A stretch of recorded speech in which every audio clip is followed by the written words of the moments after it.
गाणं ओळखलं ना? बरोबर आहे, भातुकलीच्या खेळामधलीचीच चाल आहे. पर हम कुछ अलग गाएंगे, सुनिए. शूर आम्ही सरदार, आम्हाला काल कुणाची भीती, देव देश अन धर्मासाठी प्राण घेतलं हाती.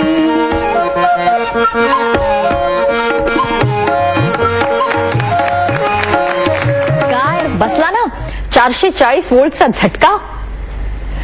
यार दोस्तांबरोबर कधी ट्रिपला गेलो की कॅम्प फायर भोवती भेंड्या खेळताना काही चक्रम माणसं असं या चालीत हे गाणं म्हणतात आणि जाम धमाल. अभिजित तांबणे यांची ही रचना ऐका.